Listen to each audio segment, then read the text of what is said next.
शैलेश जी, जी। मेरी एक बात समझ में नहीं आई। आप इतनी देर से नेहा जी को बीमारी बीमारी बता रहे हैं। नहीं, मैंने कब बताया भाई? नहीं नहीं, वो साक्षात इलाज है, आप मेरी निगाह से देखिए। अच्छा। एक शेर आपको याद होगा, उनके देखे से जो आ जाती है चेहरे पे रौनक, हाँ।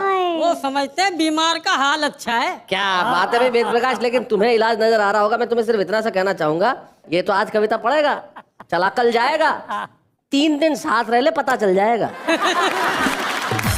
आज बीमारी की बात चल रही है, मुझे अपनी एक और छोटी सी कविता याद आ गई।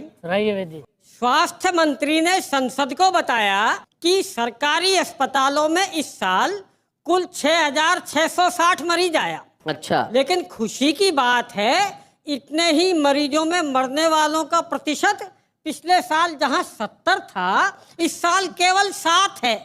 ओनली 7। सुनते ही विपक्षियों का बिगड़ गया सेंस। कहां 70 और कहां 7, एक ही साल में इतना डिफरेंस। ये बात भला कैसे बचे, आप बताएंगे? बचने वाले 63% क्यों बचे? क्यों बचे? मंत्री बोला, अब इस सफलता पर ज्यादा क्या कहें, मरीज मरते कहां से, डॉक्टर तो सारे साल हड़ताल पर रहे। बहुत बढ़िया। लेकिन तमाम बीमारियों के बावजूद आदमी जहां पहुंचता है, वहां की एक कविता मैं सुनाता हूँ। जी। कविता का शीर्षक है कब्रिस्तान। ओहो। कवि मंथा मचल गया, घूमते घूमते कब्रिस्तान में निकल गया। दरवाजे पर ही टकराया एक तेज हवा का झोंका, किसी अदृश्य आवाज ने रोका, भूत होने का आइडेंटिटी कार्ड दिखाओ। अच्छा। मैंने कहा भैया कौन हो, सामने तो आओ। बोला मैं मुर्दों की पुलिस में SHO हूँ। अच्छा। सामने नहीं आ सकता हूँ पर तुमको बता सकता हूँ, अगर कब्रिस्तान में घूमना चाहोगे तो ये आदमी रूप तुम्हें खोना पड़ेगा, थोड़ी देर के लिए भूत होना पड़ेगा। सही बात है। मैंने कहा थोड़ी देर की बात है तो बना डालो। बोला ऐसे ही, पुलिस के रूल नहीं जानते, पहले 50 का पत्ता निकालो। बहुत अच्छे। रूल यानी डंडा, तो यहाँ भी पुलिस वाली चलाओगे? जैसे थाने में बनाते हैं ऐसे भूत बनाओगे? क्या बात है, बहुत अच्छे, बहुत बढ़िया। बोला नहीं नहीं, यहाँ तुम्हें डंडे नहीं खाने पड़ेंगे, बस तुम्हारे कान में 1-2 मंत्र सुनाने पड़ेंगे और देखते देखते तेरा आदमी रूप कहीं खो जाएगा, तो अच्छा खासा भूत हो जाएगा। मैंने 100 रुपए देने का वादा किया तो वह अंदर तक गुदगुदाया, मैंने डबल दिए। अच्छा। कुछ अजीब सी भाषा में मेरे कान में बुदबुदाया और देखते देखते मेरा आदमी रूप कहीं खो गया। हाँ, मैं सचमुच भूत हो गया। अरे बाप। हाँ दोस्तों, अंदर जाते ही खुलने लगे रहस्य पर रहस्य। बाहर की सड़कें मुझे सुनसान लगने लगी और अंदर की एक एक कब्र जैसे इंसान लगने लगी। क्या बात है, वाह वाह वाह। जिंदा कब्रें, बोलती कब्रें, नाचती कब्रें, डोलती कब्रें, एक दूसरे की पोल खोलती कब्रें।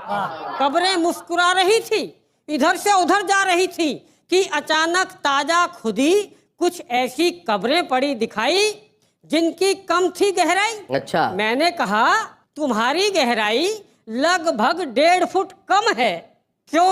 बोले ठेके पे खुदी है यूं।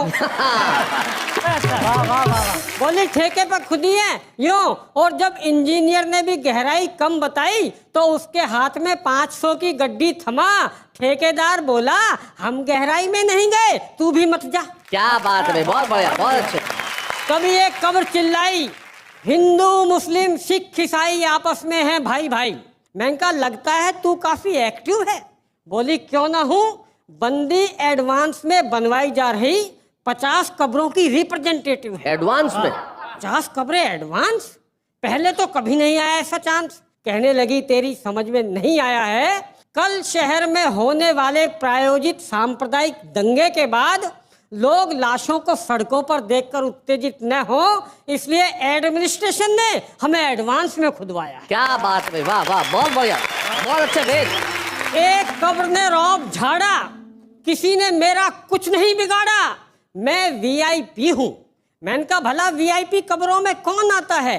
कहने लगी वही जो अपने कारनामों से हजारों लोगों के लिए कब्रें खुदवाते। क्या बात है, बहुत बढ़िया वेद, बहुत अच्छे। एक कब्र दिखी शांत मौन, मैंने उसकी पड़ोसन से पूछा इसमें कौन? कहने लगे इसमें कोई टटपुंजिया घुसाया।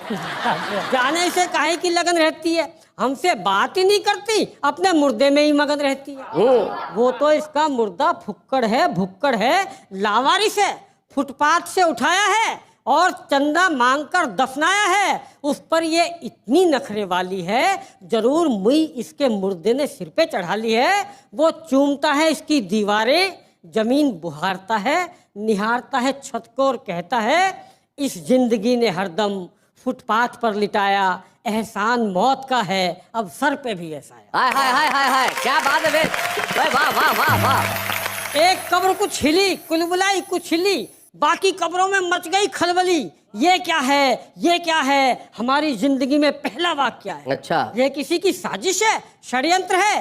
एक बूढ़ी कब्र बोली तुम घबराओ मत, इससे खौफ खाओ मत, इसका हिलना ना किसी की साजिश है ना षड्यंत्र है। दरअसल जो इसमें दफन है ना, भारत का जिंदा लोकतंत्र। क्या बात है, वाह वाह वाह वाह। क्या बात है। और जब जब इसे अपने पास किसी चिंगारी का आभास मिलता है, तब तब ये उसे मशाल बनाने को हिलता है। लेकिन कोई बेरहम बारिश आती है और चिंगारी बुझ जाती है। क्या बात है। जरूर इसे आज भी ऐसी ही कोई चिंगारी दिखी है, जिसे बारिश से बचाने के लिए ये किसी को बुला रहा है, इसीलिए कुल बुला रहा है, इसीलिए कुल बुला रहा है। और दोस्तों, जब मैं कब्रिस्तान से बाहर आया तो मैंने समूचे हिंदुस्तान में कब्रिस्तान और कब्रिस्तान में हिंदुस्तान पाया। भाई क्या बात है, वाह वेद वाह वाह।